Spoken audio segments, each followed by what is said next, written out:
Hello friends, আজকে আমি কি বানাবো বলো তো। আজকে আমি বানাবো পাঁশকুড়ুল দিয়ে চাকুই। আমাদের ত্রিপুরার পাহাড়িদের খুবই জনপ্রিয় খাবার এটা। তো আজকে আমি রান্না করব পাহাড়িদের খাবার। তো দেখতেই পারছো আমি কড়ার মধ্যে জল দিয়েছি 1 থেকে 2 গ্লাসের মতন। তার মধ্যে শুটকি মাছ দিয়ে দিলাম আর কাঁচা লঙ্কা দিয়ে দিলাম। কাঁচা লঙ্কাগুলোকে আমি পুরো মিক্স করিনি, দেখতে পারছো কিছুটা আস্ত আস্ত ভাব রয়েছে। এখন আমি এটাকে কিছুক্ষণ ফুটিয়ে নেব।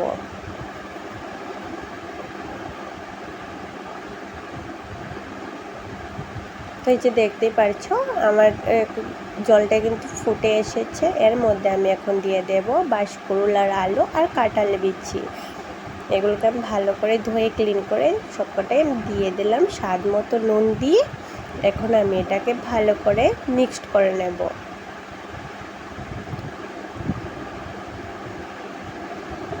তো দেখতেই পারছো আমি মিক্সড করে নিয়েছি। এখন আমি 10 থেকে 15 মিনিটের জন্য এটাকে আমি ঢাকনা দিয়ে রেখে দেব। এই যে দেখো আমি কিন্তু ঢাকনাটা খুলেই দেখি বাঁশকুড়ুলগুলো প্রায় হয়ে এসেছে।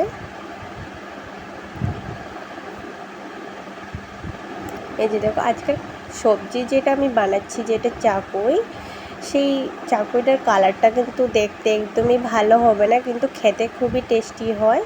এর মধ্যে আমি দিয়ে দিলাম সোডা, বেকিং সোডা।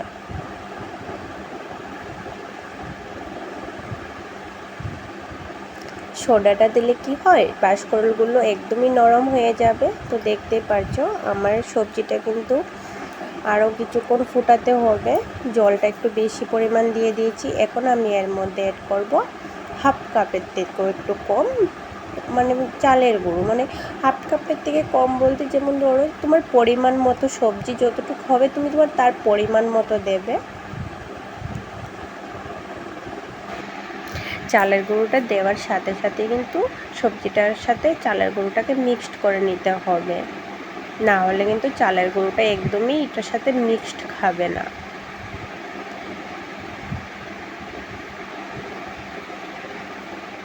চালের গুঁড়োটা দেওয়ার মানে হলো সেই চাকুটা যে থাকে এটা একটু গ্রেভি গ্রেভি ভাব আসে, সেই গ্রেভিটা একটু ঘন ঘন ভাব আসে আর খেতেও খুবই ভালো লাগে।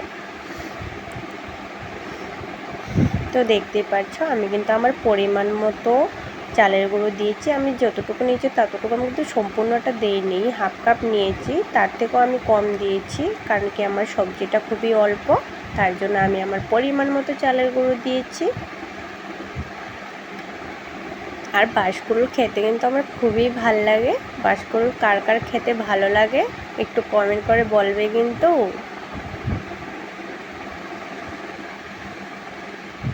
এই যে দেখো আমার বাঁশকুড়ুলের রেসিপি কিন্তু হয়ে এসেছে, যেটাকে বলে চাকুই।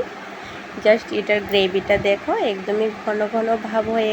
সবজিটা নামানোর ঠিক 1 মিনিট আগে 2 থেকে 3টা লেবু পাতা মাঝখান দিয়ে চিড়ে দিয়ে কিছুটা জাল করে নিলেই আমার রেডি হয়ে যাবে বাঁশকুড়ুল দিয়ে পাহাড়িদের খুবই জনপ্রিয় খাবার চাকুই।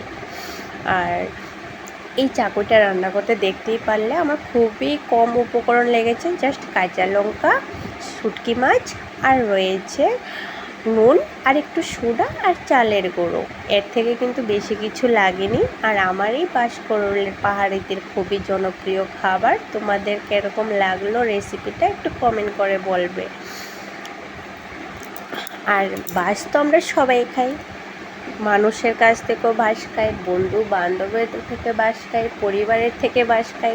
তো সত্যিকারের বাঁশটা খেয়েই দেখলাম কীরকম টেস্টি হয়। কী বললো, আমার তো বাঁশ খেতে খুবই ভাল লাগে, বাট অরিজিনাল যেটা আমি রান্না করছি সেই বাঁশটা খেতে ভালো লাগে। মানুষের থেকে বাঁশ খেলে তো আমার প্রচণ্ড রাগ হয়, মনে হয় কখনো মনে মনে আমি ভাবি ওদেরকে আমি কখন বাঁশটা দেবো। বাট আমি মজার ক্ষেত্রে এই কথাটা বললাম, কেউ সিরিয়াসভাবে নেবেন না। আমার রেসিপি হয়ে গেছে, এখন নামিয়ে নিলেই রেডি বাঁশকুড়ুল দিয়ে চাকুই। তো দেখতেই পাচ্ছ আমার একদমই রেডি, আমি নামিয়ে নিলাম। আর তোমাদের এই বাঁশকুড়ুলের চাকুই কেমন